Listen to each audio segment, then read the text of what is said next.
Ceci est une émission publicitaire payée par Communication Nouvelle Vision. Partout, il y a des gens à connaître. Ils sont des bâtisseurs qui ont défié les obstacles, gravi les échelons, surmonté leurs craintes. Ils ont de l'intuition, du courage, un sens de l'équilibre, une équipe bien rodée. Et chacun d'eux a son histoire de succès. Bon vendredi matin à tous, directement de la Bella Italiana à Saint-Léonard sur Jean Talon, entre Lacordaire, pas entre, mais entre Lacordaire et l'Angelier, facile à retrouver, aux bons soins de nos amis Fabio et Danny qui nous reçoivent si bien ici. Si vous êtes dans le coin, vous venez prendre un petit café et sinon une bonne bouffe, une bonne pizza avec nous. Sait-on jamais au moment où vous le voulez. Cette émission-là est en simultané également à CNV Radio. Vous pouvez télécharger votre application gratuitement, iOS ou Android. Vous êtes les bienvenus et de plus en plus nombreux d'ailleurs à nous suivre via cette merveilleuse radio. On a des invités tout aussi merveilleux. Alexandre Forêt, d'abord, du manoir Philippe-Alexandre. Bonjour Alexandre. Bonjour, ça va bien? Ça va bien, merci. Entreprise familiale. Oui. Et c'est le cas également pour Luc Delanger, ce qui est des entreprises Bourget. Vous allez bien? Bonjour, bien sûr. Merci pour l'invitation. Bien, ça fait plaisir. Merci de venir prendre un petit café avec nous. Et on aura le bonheur, donc, et on a eu le bonheur, en fait, d'aller au sein de vos entreprises respectives, mais aussi, j'allais le dire, de recevoir un troisième invité qui ne pouvait être avec nous à table, que vous connaissez bien, parce qu'il a déjà fait l'émission, c'est Sylvain Touchette, on va aller le retrouver, mais il ne pouvait être avec nous aujourd'hui, on le salue chaleureusement. On commence ensemble, Alexandre, Manoir Philippe-Alexandre, on le disait, donc, entreprise familiale, ça a commencé à quel moment? Ça existe depuis 30 ans déjà. Mon père est parti ça avec ma mère. Ouais. Et le nom Manoir Philippe-Alexandre, ça porte le nom des deux garçons. Nous sommes la deuxième génération. Moi, je suis l'aîné et mon frère est le cadet. Et nous prenons le flambeau d'entreprise familiale. Se spécialise dans les cités complexes pour retraités autonomes. Seulement à Saint-Jérôme, en face du centre d'achat Le Carrefour du Nord. Bien. Donc, on est très bien situé.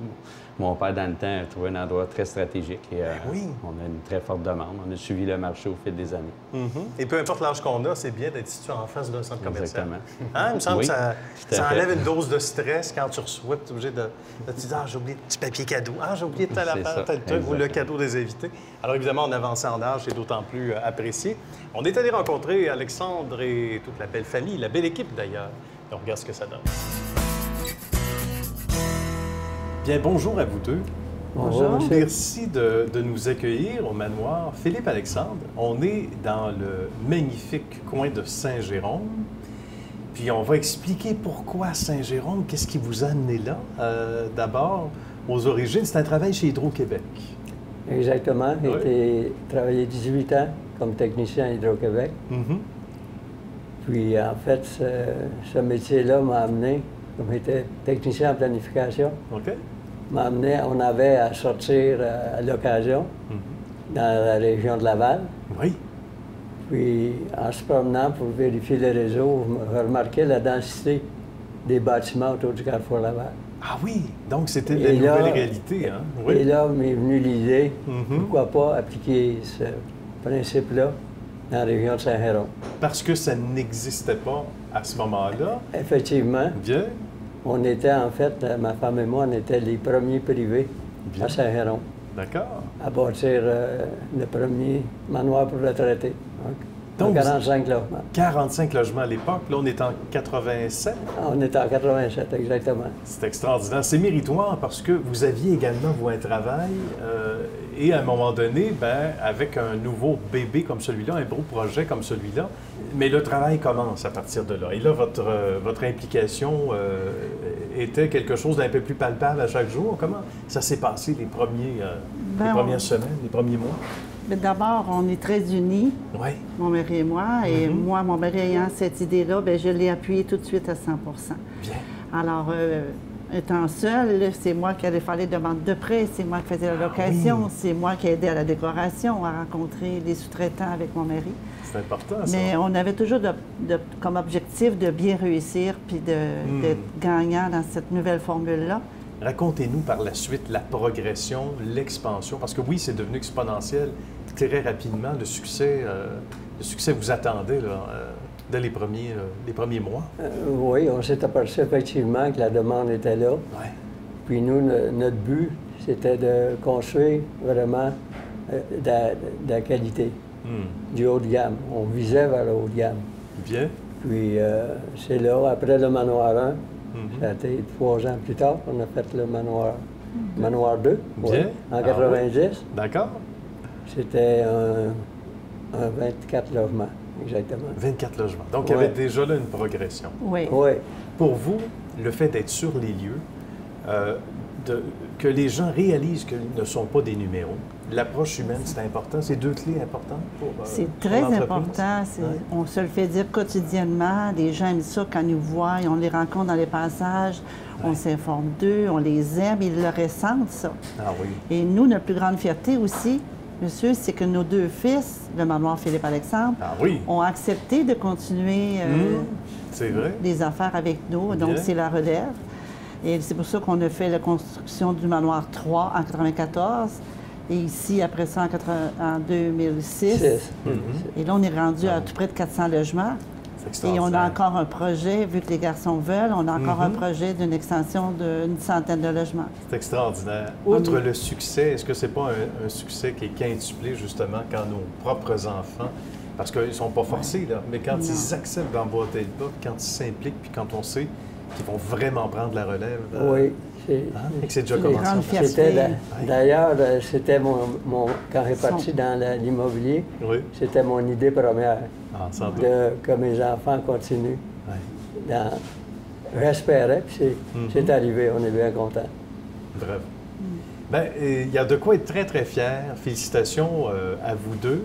Merci. Bravo pour ce beau cheminement. Merci d'être évidemment encore là et d'apporter ce soutien à cette belle clientèle que vous avez, qui est grandissante, et de répondre à un si grand besoin également dans la région de Saint-Jérôme. Merci à vous. Merci beaucoup, monsieur. On se tourne maintenant du côté de Philippe et Alexandre, d'où le nom, bien sûr, du manoir Philippe-Alexandre, la 2e génération. Bonjour, messieurs, ça va bien? Ça va bien, vous? Ça va bien, merci. Entreprise familiale, mais encore fallait-il que les enfants, donc la 2e génération, vous mettez bien sûr votre cœur à l'ouvrage depuis quelques années déjà, tous les deux. Comment est venu le déclic pour chacun d'entre vous de poursuivre comme héritier, en quelque sorte, comme enfant, de ceux et celles qui ont mis la main à la pâte en 1987 pour créer le manoir Philippe-Alexandre? C'est surtout que mes parents nous ont impliqués assez jeunes. Moi, je suivais mon père sur les problèmes de bâtiment très jeune. OK. Et puis, ça m'a amené à prendre goût à l'entreprise. Bien.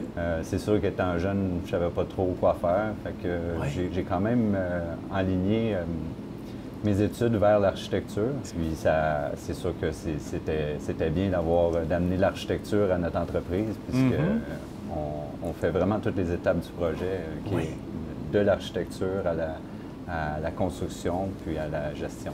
Et ça, vous êtes complémentaires, parce qu'on disait micro fermé tantôt, vous auriez pu avoir les mêmes qualités, pas les mêmes défauts parce que vous n'en avez pas, mais vous auriez pu avoir les mêmes qualités et vouloir occuper le même siège, mais vous êtes complémentaires, davantage avec le public, l'autre davantage au niveau des plans, de la structure et en ses qualités d'architecte, ce qui nous amène justement à la différence. Quand on fait des plans, c'est pas juste le crayon, c'est pas juste le mental, c'est le côté cœur aussi, parce qu'on veut que les gens vivent dans un environnement qui est important. C'est un milieu de vie, là. C'est pas rien, hein? Ça, j'aime beaucoup m'imaginer dans l'espace, imaginer les gens utiliser l'espace.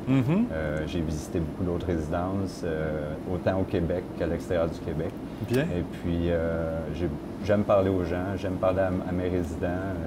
On les côtoie tous les jours. Fait que je connais leurs besoins. Ça fait 30 ans qu'on est là-dedans. Ça fait 30 ans que j'y côtoie. Fait que de dessiner l'espace pour eux, je sais quand même où je m'en vais à ce niveau-là. D'être près des gens, c'est pas une multinationale derrière. C'est pas la décision n'est pas prise à Toronto. Ça se passe ici, là. Ça se passe dans le cœur de cette même bâtisse. Il y a toujours un propriétaire sur place. Donc on est proche de nos gens. Ils viennent nous voir au bureau. Ils ont juste à cogner à la porte. Donc on a un service personnalisé envers notre clientèle. C'est leur milieu de vie, donc on fait notre possible pour qu'ils soient heureux, qu'ils se sentent chez eux, à la maison. Oui. Merci, messieurs. On se tourne du côté maintenant de Guillaume Lebeau, qu'on a rencontré un peu plus tôt. Il est directeur finance et administration ici au manoir Philippe-Alexandre. Bonjour, Guillaume. Merci de nous recevoir. Bonjour. Guillaume, vous avez été témoin de l'extérieur au départ. Vous êtes un témoin privilégié et là, directement impliqué depuis 5 ans. 5 ans, oui. Ouais. Parlez-nous de ce de quoi vous avez été témoin au départ jusqu'à nos jours. Là, et ça continue de progresser ici. Oui, exactement. Ça, moi, j'étais dans un bureau de comptable, donc j'étais directeur en certification, comptable agréé. C'était un de nos clients importants au bureau. Et puis, les 5 dernières années, je me suis trouvé à travailler pour eux à temps plein, dans le fond. Alors, c'est ça, la croissance, moi, comment je la vois, c'est que ça a été très constant et contrôlé. Ils sont partis de 10 logements il y a 40 ans à 400 aujourd'hui. Il faut comprendre qu'en immobilier, ça prend beaucoup de capitaux pour faire de la croissance rapide. Tout à fait. Oui. Donc, il y a un choix à faire à un moment donné comme entreprise. Est-ce que tu veux rester indépendant ou profiter du marché, parce qu'on a un marché qui est très en croissance? C'est certain, oui. Mais la décision de la famille, c'est vraiment de rester indépendant. Fait que ça a été vraiment une croissance soutenue, mais constante. Et puis, sur plusieurs années, là, donc ça a bien fonctionné. Puis ça s'est tout fait ici à Saint-Jérôme, ce qui est particulier. Oui. Il y a beaucoup d'entreprises qui s'éparpillent dans plusieurs villes. Mais de 10 à environ 400 logements, ça s'est tout fait ici, très concentré. Donc, il y a plusieurs avantages pour ça. Dans le fond, c'est qu'au niveau de la stratégie, ils sont très impliqués dans les opérations quotidiennes. Ça leur a permis de garder vraiment un contrôle. Voilà, c'est avantageux pour les clients aussi parce qu'ils sont très, très présents. L'important, c'est que les personnes qui y habitent soient bien. Donc, un espace où on ne tournera pas les coins ronds, on va faire ça plus grand qu'à l'habitude. Alors, au-delà du fait qu'on est indépendant, on en donne plus, on dirait. Exactement. Bien, le fait, c'est que la dernière grande construction a lieu en 2009. L'immeuble qu'on a actuellement, c'est fait en 2 phases, 2007-2009. Donc, ça fait déjà plusieurs années. C'est à chaque fois qu'ils construisent, ils prennent le temps avant de se lancer dans un autre projet. Fait que c'est tout ça, cette approche-là, en étant plus local, puis avec toutes les années, les 40 ans qui sont impliqués ici dans les logements, ils connaissent tellement bien les besoins des gens que ça facilite les projets. Puis c'est une passion aussi qu'ils ont, une fierté d'offrir vraiment un milieu qui est intéressant, là, que c'est pas juste justement une business où on fait des immeubles à la chaîne. Les planètes sont alignées, on va dire. Oui, ça va super bien. Justement, parce qu'il y a les efforts, il y a le cœur qui est à la bonne place aussi dans ces démarches. Merci beaucoup, Guillaume. Ça fait plaisir. Merci de l'implication également. À bientôt. Merci.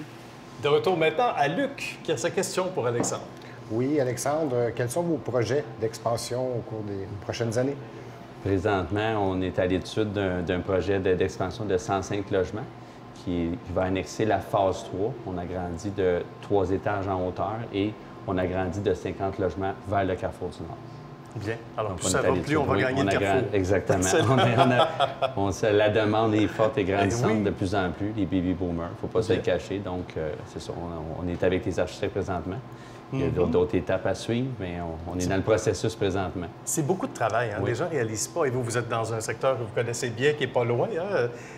C'est énormément d'étapes. Quand les gens disent, oui, mais qu'est-ce qui s'en vient après? Comment ça se fait que tel truc n'est pas encore fait, etc.? Il y a beaucoup de monde. Hein? Et je pense que Luc va être d'accord aussi. Il y a beaucoup d'intervenants entre l'idée initiale et la réalisation du projet au moment où on ouvre la porte. Beaucoup d'intervenants. Oui, effectivement. Oui. Luc, on se tourne vers vous. On est allé vous voir chez les entreprises Bourget. On regarde le reportage et ça va inspirer, cette fois, à son tour, notre ami Alexandre pour une question. On se trouve dans un beau coin du Québec aux entreprises Bourget et Luc nous reçoit. Comment ça va, Luc? Bonjour. Ça va bien?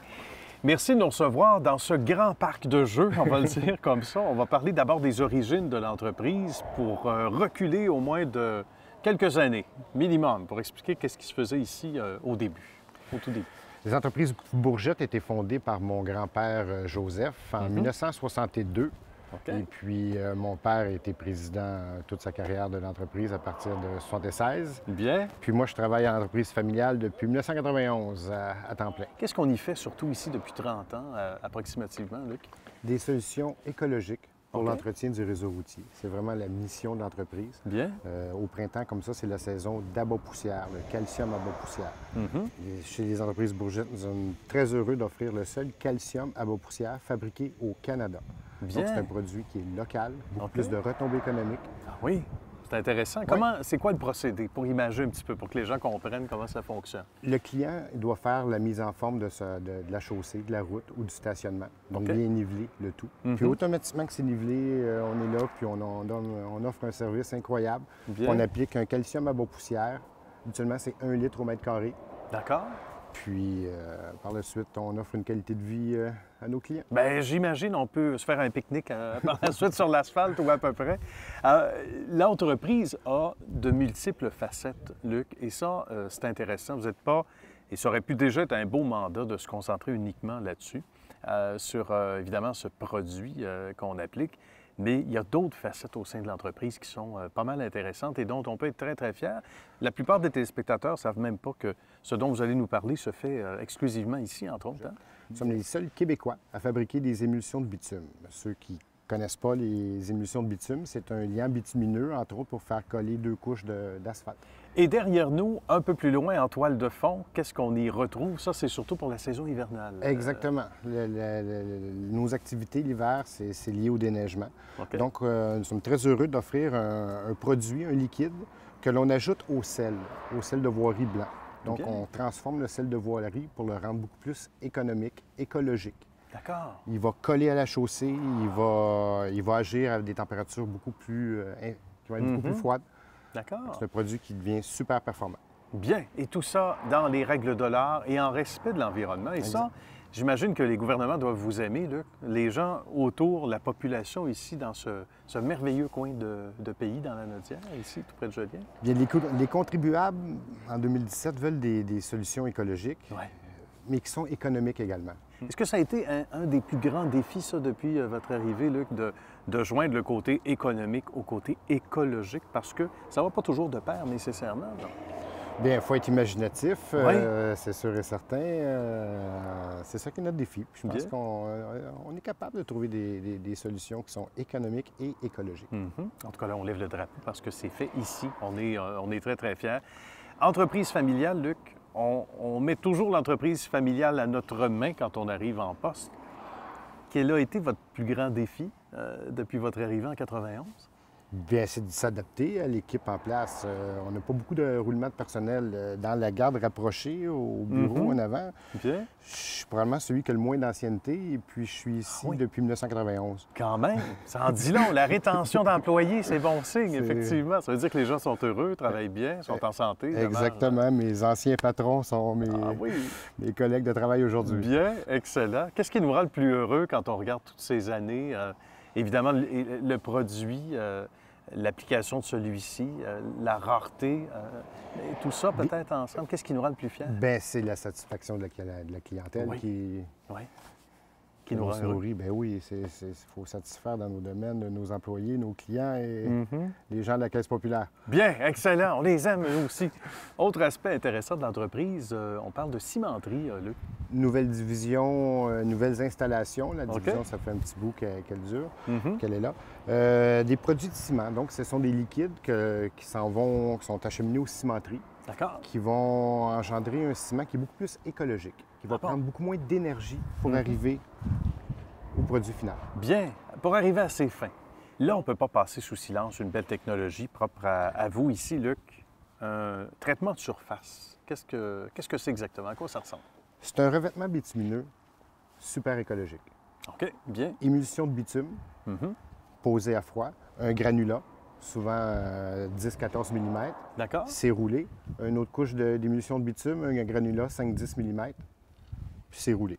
Ça donne une surface qui est plus souple que l'asphalte. D'accord, ah oui. Un petit peu plus rugueuse. Donc l'hiver, je pense que c'est sécuritaire. D'accord. Puis une fraction du coût des enrobés bitumineux. Puis une durée de vie, j'imagine, qui va avec. C'est important d'avoir un bon drainage, des bonnes fondations granulaires. Un coup que l'on construit des routes, il faut les entretenir. Donc c'est un resurfaçage. Il ne faut pas qu'on se ramasse avec des routes avec des fissures, que l'eau puisse pénétrer. C'est le début de... une surface salée, c'est l'essentiel. Il y a un petit site Internet qui est passionnant qui s'appelle entretiendderoute.ca. On va aller voir ça, entretiendderoute.ca. Ouais. Puis un petit peu des entreprises Bourget dans ça? Lesentreprises-bourget.com. Bon, bien, très bien. Merci beaucoup, Luc. Merci beaucoup. un grand bonheur. Merci de votre visite. Et bonne suite de succès, évidemment. Merci. Au tour d'Alexandre, maintenant, de poser sa question pour Luc. Oui, je veux savoir depuis combien de temps l'entreprise existe et si vous avez des projets d'investissement en cours et futurs. L'entreprise, on est en affaires depuis 1929. C'est mon arrière-grand-père, Henri, qui a débuté en affaires. Des projets, on en a énormément. On en termine un présentement, notre division qui s'appelle les Émulsions Bourgette. C'est une entreprise qui est dans la pétrochimie. Puis les investissements étaient principalement pour augmenter notre capacité de production. C'est une entreprise qui fabrique des produits qui vont aux États-Unis, un peu partout. Puis beaucoup de demandes. Donc, on a quadruplé notre surface de production pour certains produits. On est dedans là, présentement. Félicitations. En pleine expansion, oui, en plein projet. C'est très bien. On se tourne du côté cette fois de Sylvain Touchette qui nous rend visite pour une deuxième fois dans cette série Histoire de succès, mais pour sa deuxième entreprise et non la moindre. On regarde le reportage. Excavation Touchette, cette fois-ci, Sylvain Touchette, qui est un habitué de l'émission, nous reçoit dans sa deuxième cour. Comment ça va, Sylvain? Ça va super bien, toi? Ça va bien, merci. Oui. Et merci de nous recevoir. On va s'attarder parce que le premier reportage, on l'a fait sous d'autres dimensions et à un autre lieu. Mais là, on est dans ta cour aujourd'hui. Ouais. Raconte-nous l'historique de cette belle entreprise, Excavation Touchette, une affaire de famille aussi. Ben oui, c'est de père en fils un peu. Mon père avait vendu quelques années avant que moi je recommence. J'étais encore à l'école, tout ça. Moi, j'ai redécollé en 1988. Ah oui. Fait que c'est ma 30e année cette année. Bien. Quasiment, oui. Mine de rien. Mine de rien. Ben oui, il me semble que c'était hier que j'ai commencé. Oui, hein? Fait que, mais je m'amuse encore, puis c'est ça. Mais c'est ça. Ça a pris de l'ampleur avec les années. Puis tranquillement, pas vite, on s'est instauré dans le marché, là, puis c'est cool. Donc, ça se passe localement, de façon régionale, mais on peut sortir un peu de la région aussi. Oui, malgré que mon bassin de travail est pas mal centralisé dans ma région à moi. On est à Marieville, pour ceux qui se posent la question. Je manque... Tu sais, il y a beaucoup de potentiel dans le coin, fait que... on manque pas de travail. Voilà, puis c'est correct comme ça. Excellent. Quand tu as mis l'entreprise à ta main, parce qu'une entreprise familiale ou qu'on achète une entreprise, c'est un peu la même chose. On met ça à notre touche, à notre main. Qu'est-ce qui était important pour toi? Quels ont été peut-être tes premiers changements? Premièrement, moi j'ai redémarré. Oui. L'entreprise est arrêtée quelques années, puis j'ai redémarré en 88. Puis, écoute, je l'ai grimpé comme moi je voulais l'avoir, tu sais, en rajoutant des équipements, puis en greffant des employés, puis tranquillement, pas vite, écoute, on est parti d'une simple machine, puis on est rendu aujourd'hui avec 17. Fait que, ça, c'est extraordinaire. Et c'est là qu'on reconnaît je dirais, les bons entrepreneurs. Quand tu réinvestis, parce que c'est tentant quand tu touches tes premiers sous, puis mettons que les années précédentes, que ça a été bien ou pas, on a tendance à dépenser, on a tendance à mettre les soignants. Toi, tu as eu la... moi, j'ai eu la brillante idée d'investir, de réinvestir dans ma compagnie. Bien. Ce que, au début, ça ne rapportait pas comme, mais je ne le voyais pas. Mais aujourd'hui, je le vois que ça leur rapporté des fruits. Là, ça prend de l'ampleur. Et ça te permet d'être à plusieurs endroits en même temps, d'opérer plusieurs chantiers. C'est quoi le maximum de chantiers que tu peux opérer en même temps, Sylvain? Écoute, c'est différent d'un projet à l'autre. Ça dépend de la longueur, ça dépend de l'ampleur du projet, ça dépend d'un paquet de facteurs. Là. La machinerie qu'on a, j'ai une mini-excavatrice qui sert à travailler à l'intérieur, qui marche électrique. J'ai des gros clients là-dedans, la sonde en particulier. Puis eux m'apportent un bassin d'ouvrage, mais c'est pas tout le temps pareil, c'est pas tout le temps... Fait que c'est dur à quantifier. Tu peux le quantifier en chiffre d'affaires, mais tu peux pas quantifier en temps ou en termes de projet. Effectivement. Mais chose certaine, il n'y a pas de routine, ou à peu près pas. Là, parce que on fait jamais la même affaire. C'est très, très, très différent. Oui, puis moi, je pense que les employés qu'on a me permettent de faire ça, parce qu'on touche à tout. Autant la mécanique dans le garage, l'opérateur va en faire, le déneigement l'hiver, on fait du transport, on est des touches à tout. Des touches à tout, multidisciplinaires, et chacun d'entre vous avait comme Squiddy Diddley, plusieurs pattes et des rôles différents, mais complémentaires. Des gars qui sont bons dans le pavé, mais ils sont capables d'opérer de la machinerie. J'ai le chauffeur de camion qui est capable de faire de la mécanique. On touche vraiment à tout. C'est bien. Et ça aussi, ça fait partie de la passion que tu gardes en te levant le matin, Sylvain, en disant, ben regarde, là, justement, on disait, il n'y a pas de routine, il n'y a pas de journée pareille. Aujourd'hui, c'est un nouveau défi. C'est un nouveau défi, puis c'est ça qui est le fun. Dans mon genre d'ouvrage, c'est ça que j'aime. On n'est pas attelé à tout le temps faire la même affaire, on fait de tout. Puis souvent, les employés aussi, ça les intéresse, parce qu'ils ils vont partir du début, puis ils vont aller jusqu'à la fin, ils vont voir le produit fini. Tu sais, absolument. Un stationnement, tu vas le creuser, tu vas étendre la pierre, puis tu vas faire le pavage. Oui, oui. Fait que c'est le gars qui a creusé, il va étendre la pierre, puis il va faire le pavage aussi. Exactement. Fait que c'est toutes les étapes, puis il touche à tout. Puis on développe on en fait des spécialités, ou on développe plusieurs spécialités en même temps, et ça prend un bon coach. On voit Gabi qui est derrière nous, qui fait bien ça, qui fait bien le travail. Il n'a pas renversé de terre jusqu'à maintenant. Ça se passe bien. Comment on déniche les bons employés? Parce que des fois, il y a une question de réalité géographique. Les gens ne peuvent pas partir de si loin pour venir travailler. Moi, comment on va les chercher? Question employé, je ne suis pas le gars qui va... je choisis mon monde avec qui je travaille. J'ai pas un si gros bassin que ça de personnes que je peux me fier. OK. Je l'ai choisi vraiment, dans le sens que faut que je sois capable de travailler avec. Mais faut oui, qu'on ait un c'est échange. ça. Puis il faut que le gars, il veuille le faire aussi. S'il ne veut pas toucher à tout, c'est certain. C'est pas chez nous qu'il va travailler. C'est comme... Il faut que le gars, il veuille faire de tout. Absolument. Et la relève se prépare aussi. Entreprise familiale, tu l'as vécu avec ton père, même si tu as repris l'entreprise qui était arrêtée entre-temps. Là, c'est Fiston, qui n'est pas très vieux, mais qui déjà ne fait pas juste jouer avec les Tonka, il joue avec les gros Tonka. C'est vrai de belle, ça. Mais déjà, il y a des aptitudes.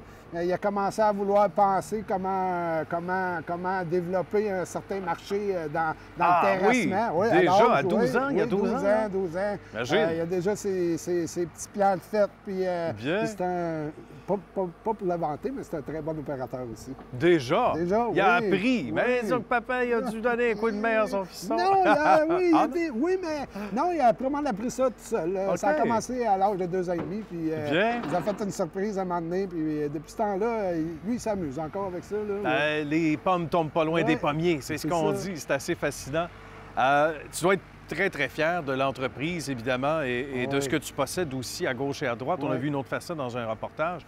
Mais ça doit être excessivement valorisant pour toi, c'est le fun, ce succès-là. C'est le fun parce que tu commences quelque chose puis tu le termines. Oui, ma division de construction, qu'on s'est déjà parlé, c'est un plus pour mon autre compagnie. C'est vrai. Et ça se rattache les deux ensemble. C'est complémentaire, on peut dire. Les deux vont ensemble. Excellent. Bien, salut à Gabi, qui ne nous entend pas. Merci à toi, mon cher Sylvain. C'est un bonheur. Salutations à Fiston et toute la famille également et à la belle équipe. C'est bon. Merci. Merci. À bientôt. C'est déjà la fin et ça va vite en bonne compagnie. Luc, le site web, parce qu'on ne quitte pas les gens comme ça sans leur demander leur site web respectif. Très simple, lesentreprises-bourget.com. Très bien, lesentreprises-bourget.com, c'est tout simple. Et pour le manoir Philippe-Alexandre, mon cher Alexandre? Manoirpa.com. Manoirpa.com, on aime ça, tout simplement. Et pour ce qui est de Sylvain Touchette, évidemment, il vient de vous le mentionner à la fin de son reportage. Merci beaucoup, messieurs, d'avoir pris le temps de venir faire un petit tour avec nous. Ça me fait plaisir. Aujourd'hui, d'être venu vous attabler comme ça et jaser de vos succès respectifs. Merci aux gens de la Bella Italiana, un restaurant à découvrir, ou mieux, à redécouvrir certainement à Saint-Léonard, à Montréal. Merci d'avoir été là. Et nous, on se retrouve la semaine prochaine. Avec plaisir.